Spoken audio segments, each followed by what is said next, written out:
भारतीय सैन्यात मायभूमीच्या रक्षणासाठी व तिरंग्याच्या सन्मानासाठी सेवेत असणे ही एक मोठी अभिमानाची व देशाभिमानी बाब आहे।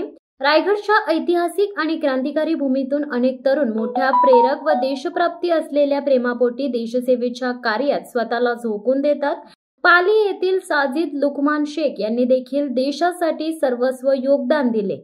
ते आपली 17 वर्ष देशसेवा व कर्तव्य बजावून मायभूमीत परतलेल्या साजिद शेख यांची पाली येथे छत्रपती शिवाजी महाराज चौक, गांधी चौक, खालसा मोहल्ला अशी भव्य गौरव मिरवणूक काढण्यात आली।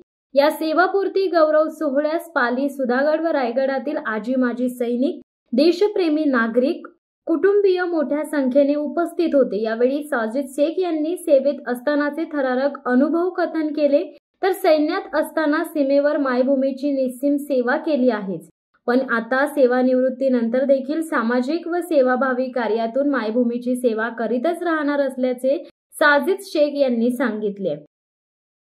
भारतीय सेनेबद्दल जेवढे कौतुक करीन तेवढे कमीच आहे, कारण की भारतीय सेनेमध्ये तरी पण तुमच्या माहितीसाठी 1-2 पॉइंट सांगतो। कदाचित असं काही मागच्या दिवसामध्ये मीडियामध्ये एक क्युरिओसिटी होती, वेगवेगळे अपडेट येत होते, लोकांच्या भावनिक ज्या कल्पना आहेत त्या वेगवेगळ्या होत्या। तरी पण मी सांगतो की इंडियन आर्मी मध्ये कधीही असं मतभेद केला जात नाही। प्रत्येक आपल्या भारत देश विविधतेने नटलेला देश आहे। इथे प्रत्येक गावाचा, प्रत्येक धर्माचा, प्रत्येक पंथाचा व्यक्ती असतो। तिथे कुठलाही जात धर्म भेदभाव केलेला जात नाहीये। प्रत्येक व्यक्तीला आपल्या धर्मानुसार, आपल्या जातीनुसार, आपल्या सोयीनुसार आपल्या धर्माचं प्रचार आणि प्रसार करायची मुबलक सुविधा दिलेली असते। ठीक आहे। आणि ज्याला असं वाटतंय की बाबा मला सगळीकडेच जायचंय, त्या व्यक्तीला खुली सूट आहे। तू बाबा कुठे बी जा, आपल्या पाया पड, तुला वाटतंय तसं कर, पण दिवसातनं एकदा तरी आपल्या देवाला आठवण कर। आणि अजून एक वैशिष्ट्य म्हणजे की प्रत्येक युनिटमध्ये इंडियन आर्मीच्या एक सर्व धर्मस्थळ म्हणून एक मंदिर उभारलं जातं।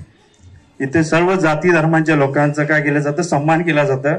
आणि ज्याला वाटतंय बाबा मला 10 जागी नाही जायचं, एकाच जागी ये, एकाच धर्माची म्हणजे एकाच मंदिरात सगळे देव बसलेले, चाहे तो अल्लाह ताला असू दे, चाहे ते बाबा शंकर असू दे, कृष्णजी असू देत, किंवा अजून कोणी, जसे आपण ख्रिश्चन धर्माचे व्यक्ती म्हणतात, सरदार साहेबांना असतात, गुरुद्वारा असतो, तर सगळ्यांचं मिळून एकच मंदिर असतो आणि सगळे लोक त्या मंदिराची पूजा करतात, प्रार्थना करतात। त्याला सर्व धर्मस्थळ असं बोललं जातं। दुसरा पॉइंट म्हणजे की इंडियन आर्मीमध्ये जे आपले मित्रमंडळी आहेत ते वेगवेगळ्या राज्यातनं, वेगवेगळ्या शहरातनं, वेगवेगळ्या जागेतनं येतात। प्रत्येकाची लँग्वेज वेगवेगळी आहे, प्रत्येकाच्या रूढी परंपरा वेगळ्या आहेत, तरी पण ती तुमच्या बरोबर बोलतात, वागतात, कारण की तिथे तुमचा कोणी आई बाबा नाहीये, तिथे कोणी भाऊ बहीण नाहीये, मैत्री नाहीये। प्रत्येक सुखदुःखात साथ द्यायला आपले मित्रच असतात। आणि शेवटपर्यंत म्हणजे युद्धाच्या मैदानात पण तो व्यक्ती आपल्या बरोबर उभा असतो, खांद्याला खांदा लावून।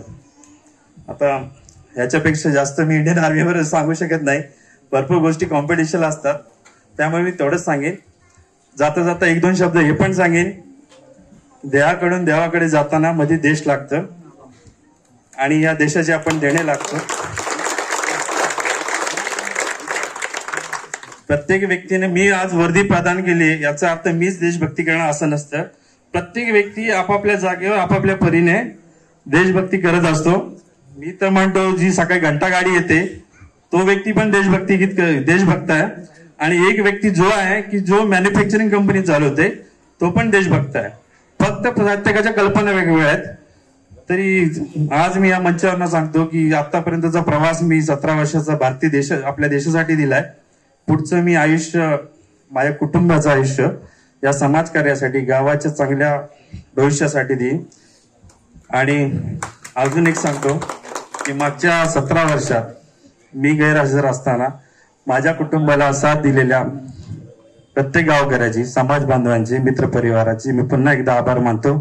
खास करून दीपक भाऊजी, पूनमताई, माझे दोन्ही बंधू जे माझ्या पाठणीचा कणा म्हणून माझ्या मागे उभे होते, आई बाबा, भाऊ मंडळी आणि सगळे मित्रपरिवार, तुमचा मनापासून खूप खूप आभार। शिवसत्ता टाइम्ससाठी धम्मशील सावंत, रायगड। देधडक बेधडक वृत्त देणाऱ्या आपल्या शिवसत्ता टाइम्स न्यूज चॅनलला लाल बटन दाबून सबस्क्राईब करा आणि बेल आयकॉनला क्लिक करायला विसरू नका।